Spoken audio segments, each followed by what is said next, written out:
उत्तर प्रदेश में तकरीबन 3 करोड़ वोटर्स का नाम कटने के बाद बीजेपी चिंतित हो गई है, क्योंकि उन जिलों में वोट कटने का जो प्रतिशत है सबसे ज्यादा है जिन जिलों में, वो बीजेपी के गढ़ माने जाते हैं।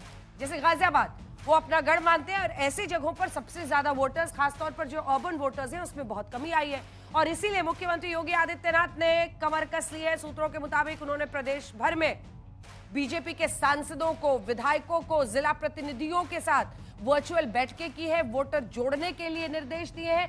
हालांकि समाजवादी पार्टी के अध्यक्ष अखिलेश यादव भी 6 फरवरी की डेडलाइन तक अपने कार्यकर्ताओं से कह रहे हैं कि ज्यादा से ज्यादा वोटर्स को आप जुड़िए अपनी तरफ से, क्योंकि आपको पता होगा बीएलओ तो होता है इलेक्शन कमीशन की तरफ से, लेकिन हर बूथ पर जिसमें लगभग 900 से 1000 वोटर्स होते हैं, हर पार्टी का बीएलए भी होता है, बूथ लेवल एजेंट।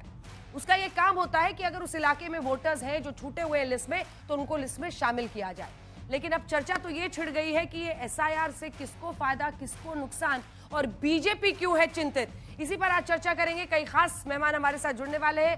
सांसद भारतीय जनता पार्टी के सुधांशु त्रिवेदी जी आएंगे, लेकिन अभी तक पहुंचे नहीं है, उनकी गाड़ी लेट चल रही है। आलोक शर्मा जी तालियों के साथ स्वागत कीजिए, राष्ट्रीय प्रवक्ता है कांग्रेस पार्टी के। राजकुमार भाटी जी प्रवक्ता है समाजवादी पार्टी के।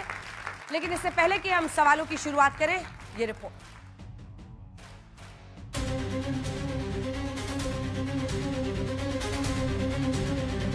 उत्तर प्रदेश में वोटर रिवीजन यानी एसआईआर पर राजनीति की अजब स्थिति हो गई है।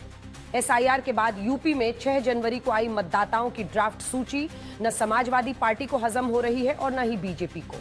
समाजवादी पार्टी को तो पहले से एसआईआर में सियासत दिख रही थी, लेकिन एसआईआर में तकरीबन 2 करोड़ 89 लाख नाम कटने से बीजेपी की चिंता यह है कि बड़े पैमाने पर जिन शहरी क्षेत्रों में से नाम गायब है, वो पारंपरिक रूप से बीजेपी के गढ़ है।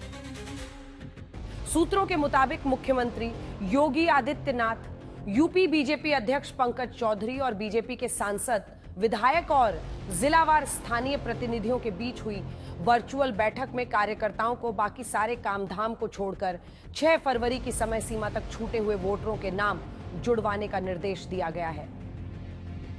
अब समाजवादी पार्टी के मुखिया अखिलेश यादव को लग रहा है कि इस तरह फर्जी वोट जुड़वाने की कोशिश हो सकती है, जिसके खिलाफ उन्होंने एफआईआर की धमकी तक दी है।